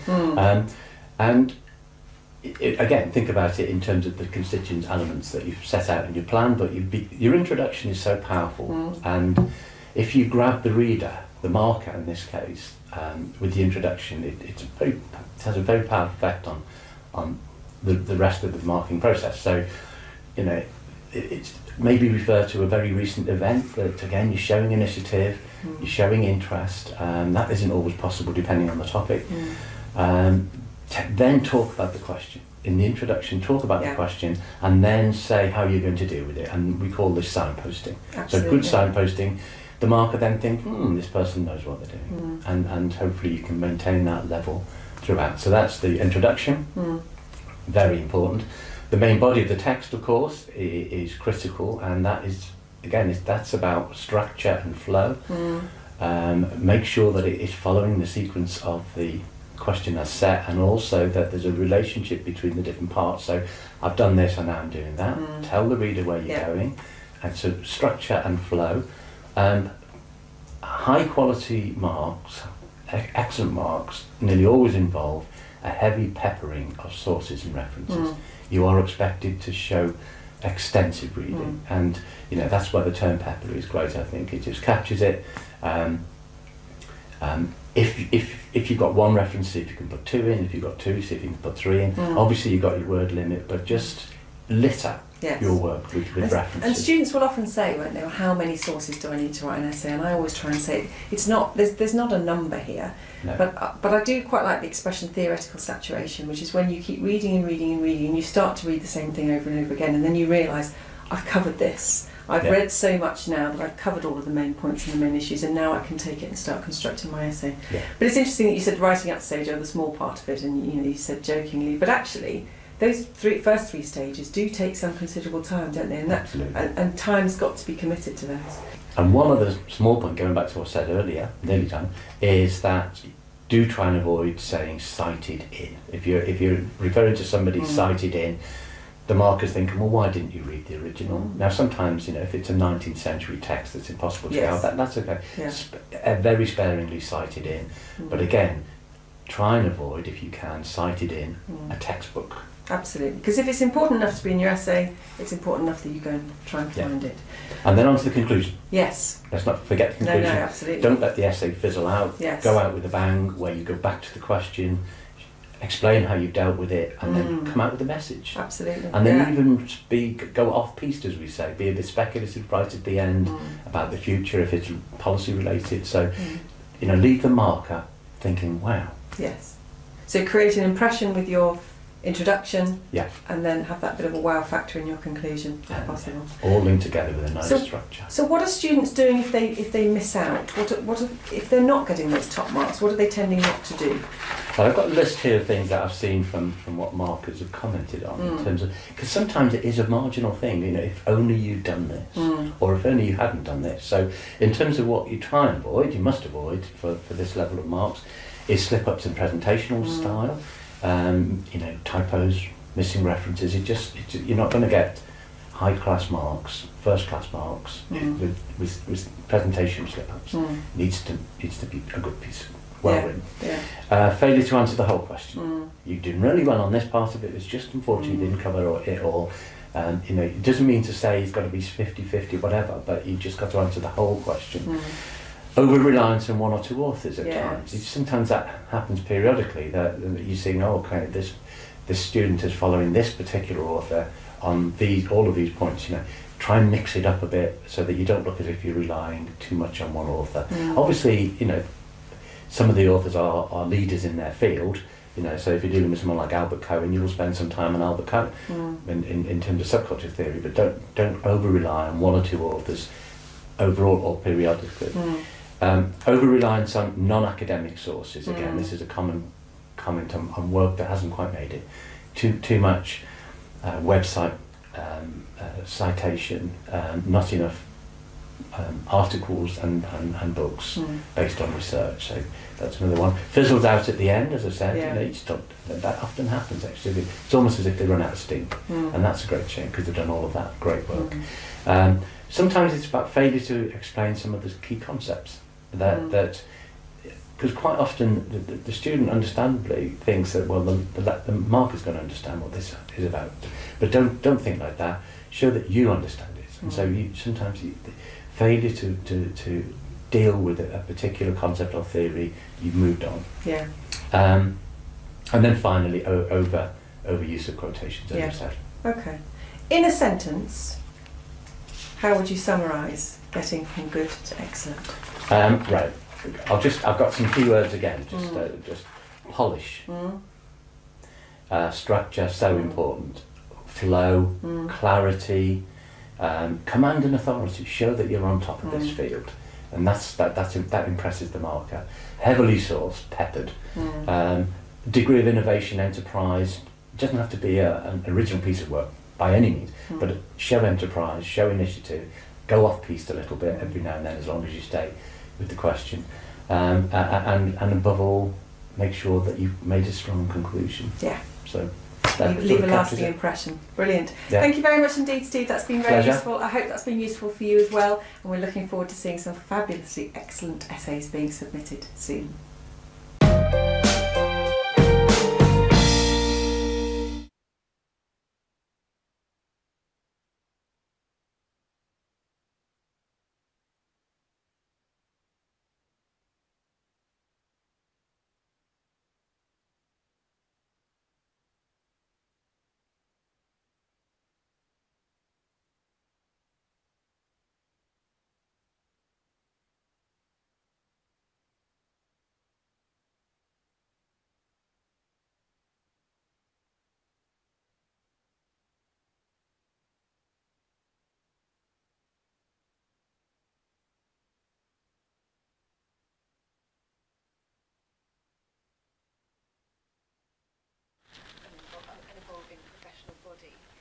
We just need to borrow your microphone, I think, Alison. Brilliant. So it has a range of services for its members, but it also has an emphasis on professional development. I would say that we're an evolving or an aspiring professional body. We're not as well established as bodies for professions like engineering, law, medicine, but we've got a great board, a great HQ team, a fantastic, energetic chief executive. So I've taken up the reins at the Institute in a time of great growth and excitement and energy, going live with a new website next week with a whole range of new features. So we will be moving further along that journey to be a more fully fledged professional body with a whole range of services that entails. Excellent. And what's unique about the Security Institute as opposed to other institutes in the same area? Yeah, there's potentially a confusing array of associations in the security sphere. I mean, they all have different functions. We know each other well, we work well together, but security practitioners always have something of a dilemma in terms of which organisations should they join. So the largest association in the world is called ACIS International, and that's run out of Washington DC but has chapters around the UK, and we have a very active UK chapter. And a lot of institute members are also ACIS members. What they offer is online materials that are published through the United States, and also some very good quarterly events. That's mainly what ACIS offers. There's another body called CSON, which similarly has very good seminars or quite large half-day conferences really for members. Then there are more niche bodies like the Association of Security Consultants, and they're mainly self-employed consultants. So they're a fantastic group for people that are either venturing out on their own or want to go down that route. We increasingly want to do more collaboratively with these bodies. So, for instance, we have a Cpd scheme. That's continuing professional development. That's something that everybody can participate in. It's actually free for non-members, and also some other bodies like the ASC use it. So what that is, it's a requirement in many professions to complete annual Cpd returns. It's not mandatory at the moment in the Institute except for those at fellow level and also for chartered security practitioner members. What you do is you must show a certain amount of continuing professional development per year. Different types of activities are given different points. You fill those in a spreadsheet and submit those annually, and then if you get the minimum of 36 or above, you get a certificate. So I'm proud to say I sent mine off a couple of weeks ago. I didn't detail everything. I kind of got a little bit past my 36, and so I should get a certificate fairly soon for that. And it's just something else that you can add to your CV to show that you're keeping up to date on this very fast changing area. And what's the title of the certificate? What is it a certificate of, or in? A certificate to show that you've fulfilled your continuing professional development expectations for a given year. So the latest, well, the deadline for 2017 is coming up. In fact, no, that was yesterday. So people who've completed it will get a certificate. So I'd really encourage people listening to think about doing that for next year, you know, and starting to show that they are completing active CPD. Absolutely, because it shows an awareness of what's going on at the moment, doesn't it? And it shows that commitment to continuing professional development. Yes. It's all about enhancing and building a good profile, I suppose, as well, isn't it? And you get lots of points for studying. Yes. You do have to complete activities in both what we call formal and informal categories, but you only need to get 5 points in the other area. So all of our students who undertake the course will have fulfilled the majority of the criteria. Oh, okay. So they've got nothing to lose, really, by doing that, have they? Excellent. Talking of our students, students can also become members of the Security Institute. Yes. What are the advantages to them in doing that? Well, firstly, it keeps you in touch with developments in the sector. So our excellent HQ team publish a weekly e-news and a newsletter that goes out about every 6 weeks, and we have updates, or rather alerts, through different information sharing platforms like the CSSC, which is a body that sends out a lot of security information. So there's just that generally keeping up to date. For people that aren't in the UK, so most of our events are in the UK, there are still online resources. So we have an active Institute Members Forum on LinkedIn. And we're just about to launch a new website on Monday, and that's got it's always had a lot of resources, but from Monday there'll be a whole load more, particularly around the area of career development, professional development. So there's all that kind of advice. We will be launching forums within the website. And then in terms of face-to-face, getting to know people, there are lots of events, learning-based or social, a range of price ranges, so some are cheap or even free, right up to a couple of dinners that we have. So there's that range of activity. And in the last year, a couple of colleagues on the board, Paul Drury and Steve Massey, launched a group called the Membership Management Advisory Group, and that's a member forum bringing volunteers together who come up with new ideas, you know, initiating things that they would like to see in the Institute, and we can now use that as the first port of call for people who want to volunteer in some way. And I would say that is going one better than membership, if you want to kind of raise your profile.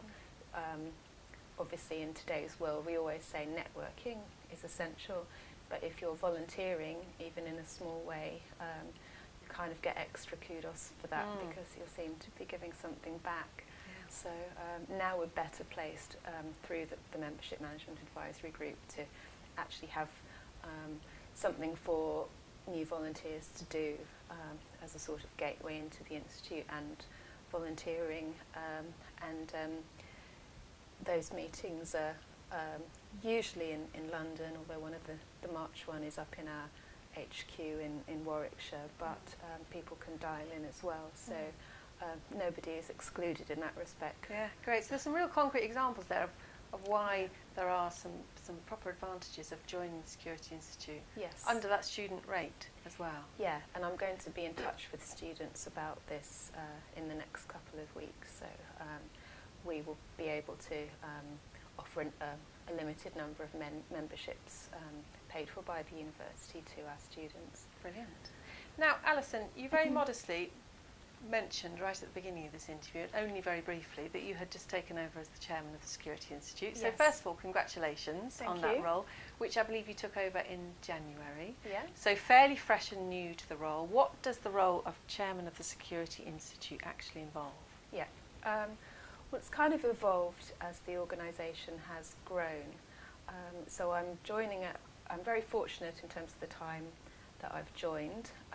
The organisation's on a strong financial footing, and we've got a fantastic HQ team, including an excellent chief executive. So the executive role of the chair is, you could perhaps say it's diminishing, but we still need the board to get involved in running projects as well. So I am actually involved in a few projects, but the primary role of the chair, as with all organisations really, as chairman of the board, is to get the best out of the board and to oversee the corporate governance of the organisation and communicate with members at a top level. So I'm particularly talking about the AGM there, which obviously we are statutorily required to do.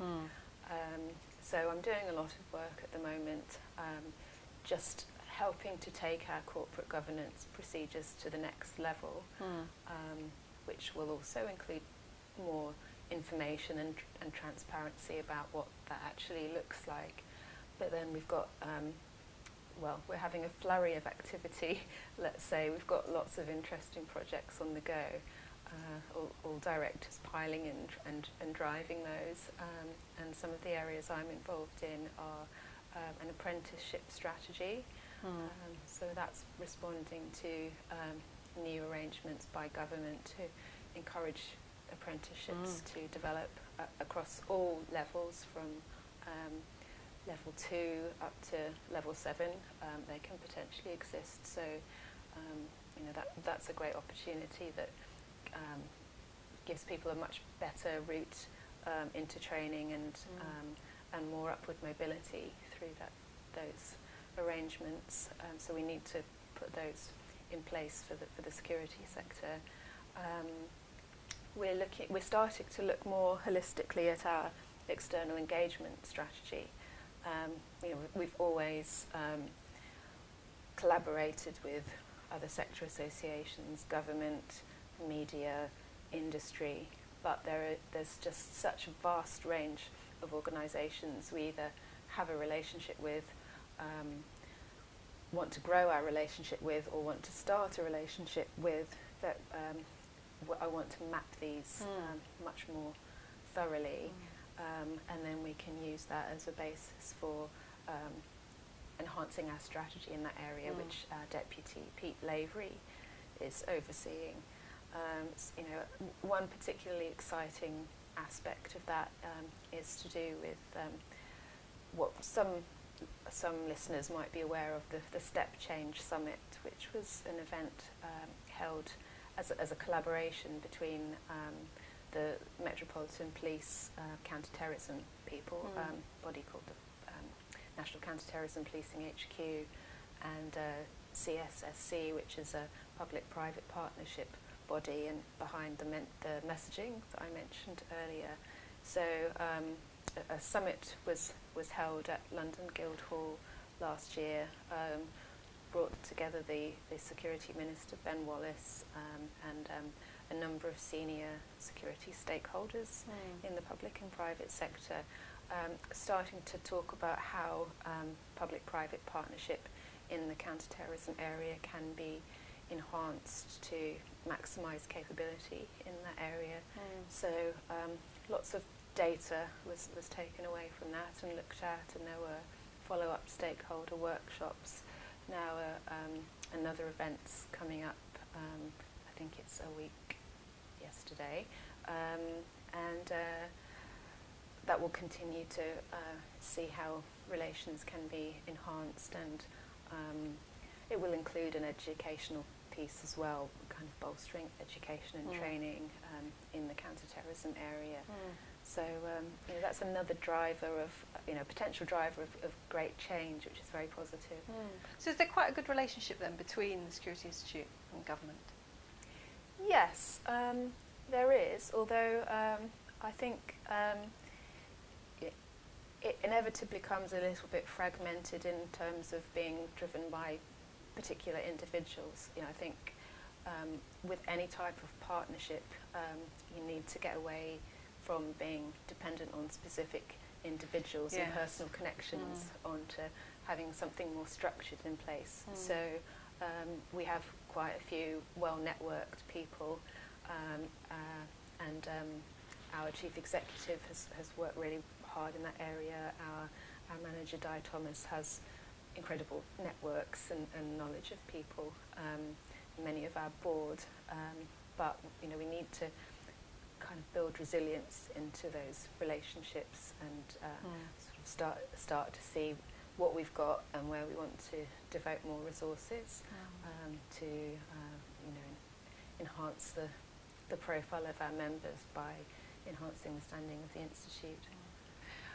I wonder, on a sort of more personal level, whether you think that being chair of the Security Institute can feed into your management of the research, risk and security degree at all.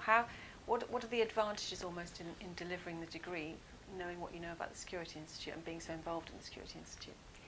Yeah, I mean, we always talk about in the university world research-led teaching, but through the Security Institute work, I spend so much time right in the midst of the security profession.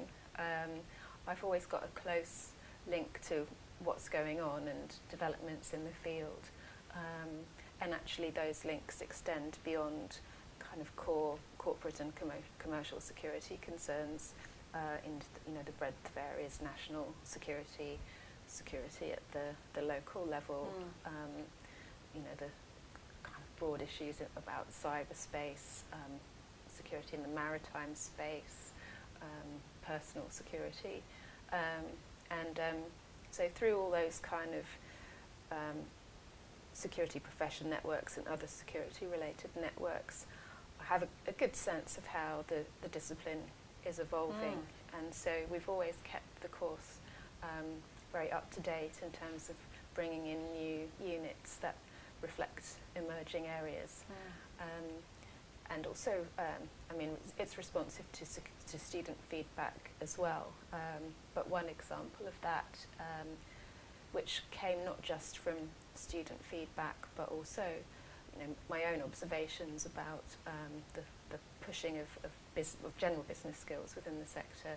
So this year we launched a level 6 unit with the catchy title, Business Administration in the Security and Justice Sectors. Okay.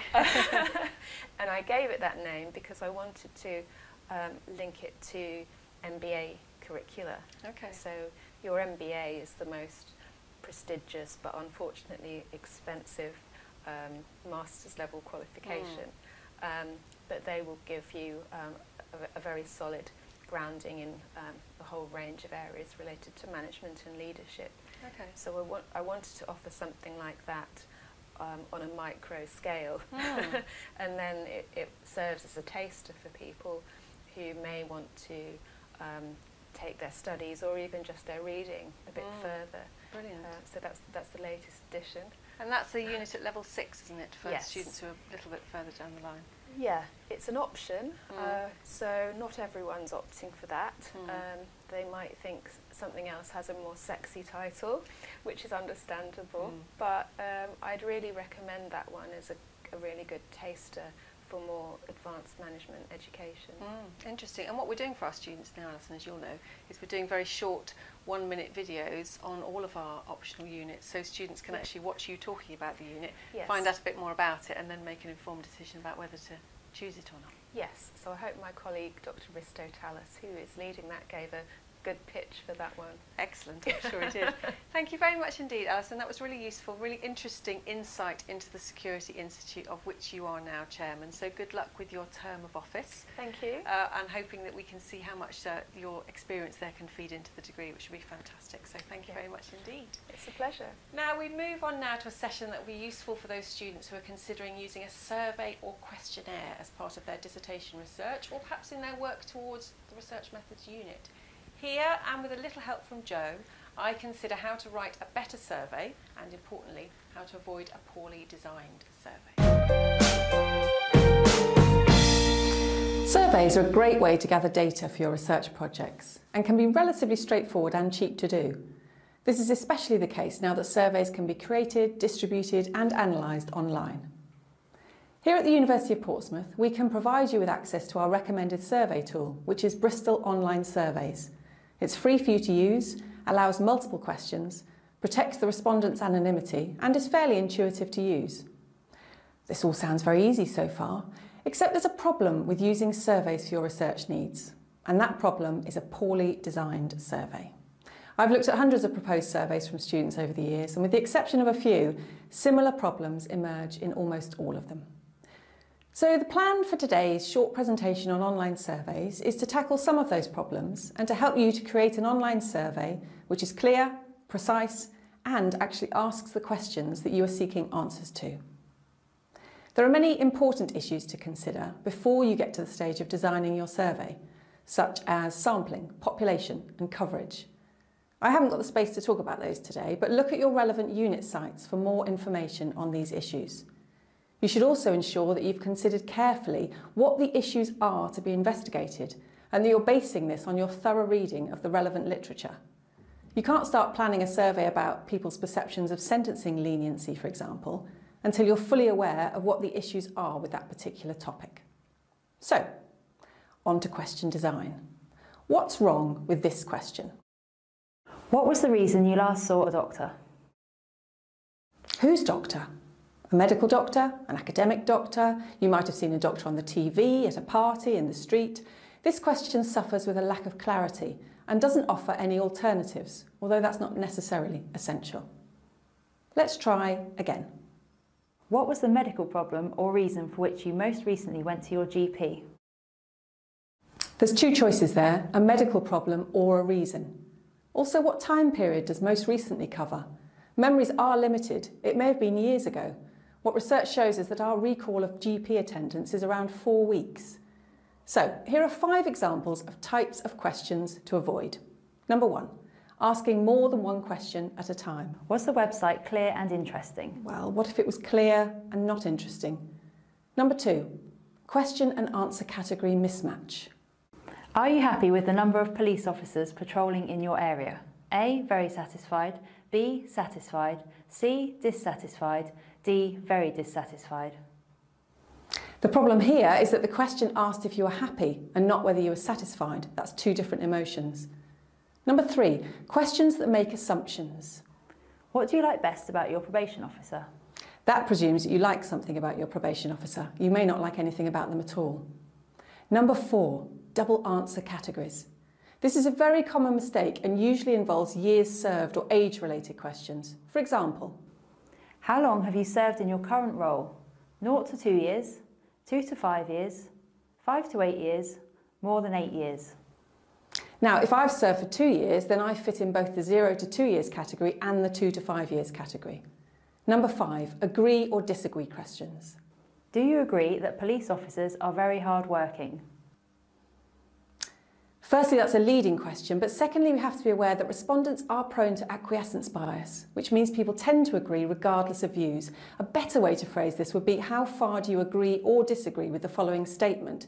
Police officers are very hard-working, and then have a scale of agreement. So those are 5 types of questions to avoid.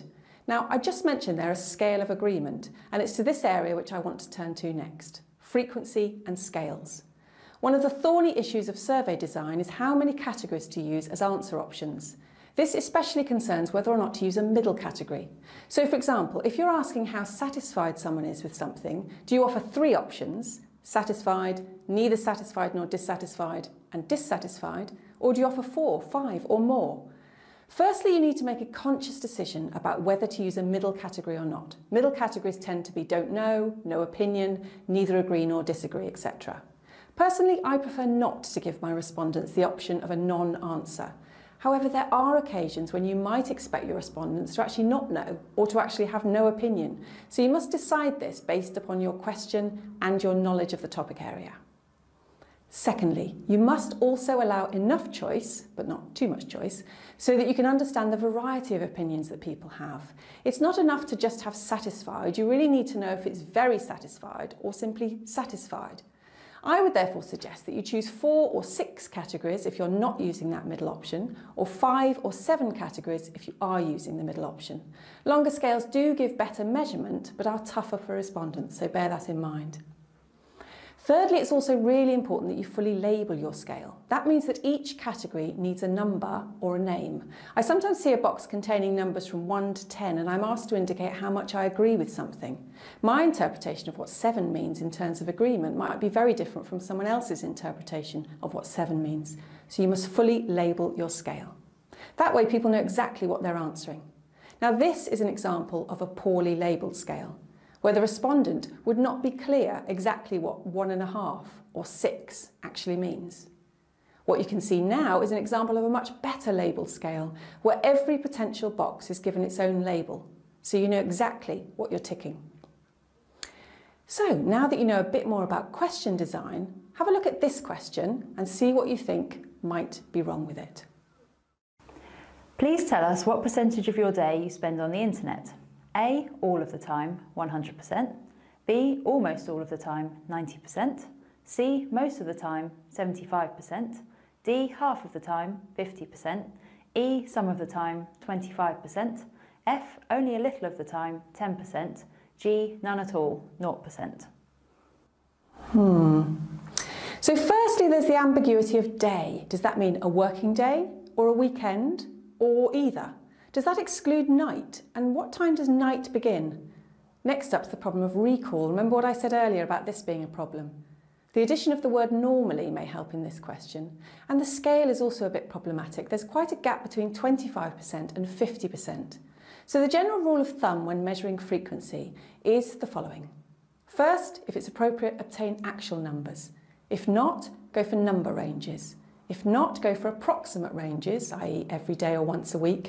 And if that's not appropriate, go for vague quantifiers like often or rarely. And lastly, with this question about internet usage, what does spend actually mean? Is this actively online? What about watching something on a smart TV or listening to music online? Are all devices counted? Here's another one. What's wrong with this one? Do you think you will continue to stay with your internet provider for the next 2 years, or would you say that you are very likely to look elsewhere? A, stay, B, move. You probably spotted that there were 2 questions in this, which is very unhelpful to the respondent. They might consider looking elsewhere, but stay with their current provider. Secondly, this is a hypothetical question, so the results are not going to be that interesting, and the time frame is very long. Most people have no idea whether they'll be looking for a new internet provider next month, never mind in 2 years' time. It will probably be more interesting to discover the respondent's motivations in looking elsewhere. And lastly, what is very likely? Without comparison, this is quite difficult to gauge. So hopefully this will have given you some food for thought about how to better design survey questions. I also want to talk to you briefly about designing the survey online. Firstly, let's look at the beginning of your survey. The first page is often one that makes or breaks the survey. Make this welcome page, which is sometimes known as the splash page, visually appealing, with important information such as your statement of purpose, how long it will take to complete the survey, links to more information if necessary, ethical considerations, and how to start the survey. And be precise in your use of terminology. Confidentiality means that I know who you are, but I will not expose the information. Anonymity means that I don't know who you are. If you're asking for contact details at the end of the survey for more information or to request an interview, you cannot make a claim to anonymity. Next, let's consider the survey itself. Avoid complex instructions and keep things simple, but do make sure that all instructions are there for separate questions, e.g. tick all that apply. Use radio buttons, round ones for single choices, and use square boxes if you're asking respondents to provide multiple ticks. Now make the first question easy, interesting, closed and related to the topic. Don't make it about age or gender. It can be quite dull for respondents and off-putting. Avoid respondents having the scroll of death through too many questions on one page. Instead, have one per page. Save sensitive questions until nearer the end. You don't want to potentially alienate your respondent. Leave enough space so that they can answer open-ended questions or consider a small box which can grow. And then should you require an answer? Now, mandatory questions are difficult ethically. No question should be required in a survey as it's a voluntary exercise. But sometimes respondents can miss questions by mistake. So consider an option for questions which is prefer not to answer. And lastly, pilot your survey. Piloting your survey has numerous benefits. It exposes your survey to new forms of thinking and understanding. It means you can evaluate the quality of the answers provided by the survey. This is really important. Do the answers you've been given help in the evaluation of your aim? If they don't, then you've probably been asking the wrong questions and you might need to reconsider your survey. The pilot also helps you to assess and revise the phrasing and content of the questions. And it'll also help you to explore issues of survey structure and question sequence. So this is just an introduction to survey design. I hope it's been useful. Do read more about surveys and questionnaires, and importantly, discuss your proposed questions with your supervisor before you go ahead. One last thing again, don't forget that the University of Portsmouth provides you with access to Bristol online surveys. In order to request access and for an account to be set up for you, please email your request to studentsurveys@port.ac.uk.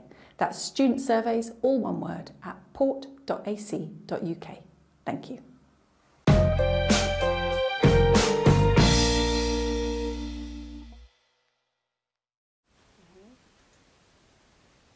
Hello and welcome back to this closing session of the first virtual study day of 2018.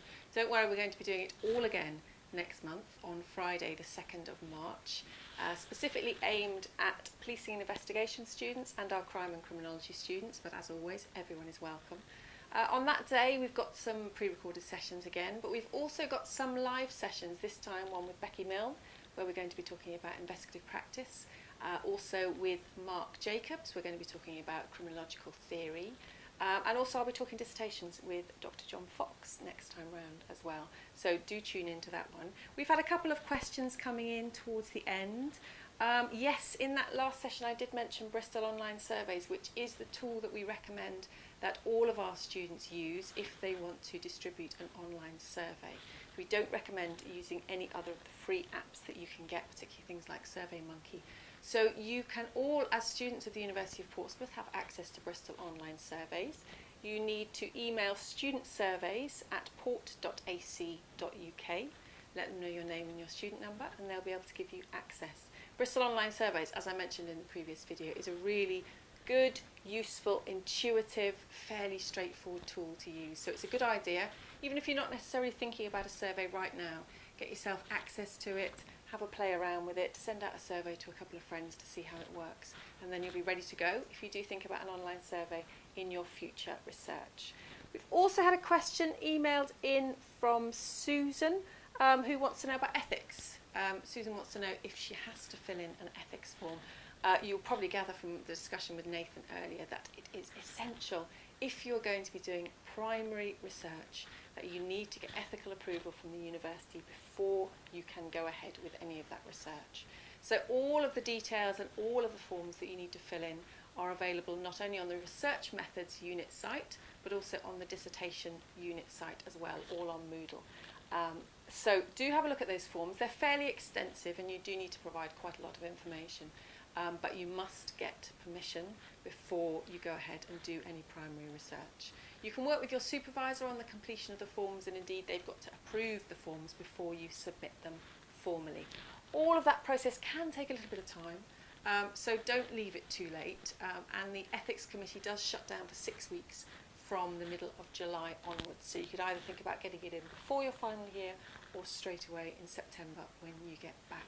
So ethics forms really, really important. However, if you're doing a literature review, if you're doing case studies, secondary research, then you don't need to get ethical approval for that. So do chat that through with your supervisor. Hope that's useful, Susan. And in terms of a comment that came in earlier as well about the videos that we're going to be doing, we're really pleased with that idea. I hope it's really useful for you. So we're just putting the final touches to those now. 1-minute videos, which is the unit coordinator talking a little bit about the options, what's involved in the option, what the aims are, how the teaching will be structured. So it'll give you a bit more of an idea, other than just the title and reading the unit description, as to what the content of the unit is actually going to be about. So we will get the finishing touches done to those, and we will send out links to those in the spring so that you can choose your options for next year. I don't think we've got any other questions coming in, but if there are any questions after the event, obviously you can get in touch with us in the usual way, and we will get back into touch with you. Don't forget as well that the prize is still up for grabs, so if you want to post us a photo of yourselves or your location of where you're watching the virtual study day, please do so using the hashtag ICJSVSD18, ICJSVSD18, and post that on Twitter, Facebook, Instagram, any way that you want, and we hope to see some of your photos a bit later on. Well, it's been lovely this morning on the first virtual study day of 2018. Thank you very much for joining us. If you're watching after the event, you can watch this as many times as you like and hopefully take some advice from what we've been saying. And we look forward to doing it all again next month on Friday, the 2nd of March. Goodbye.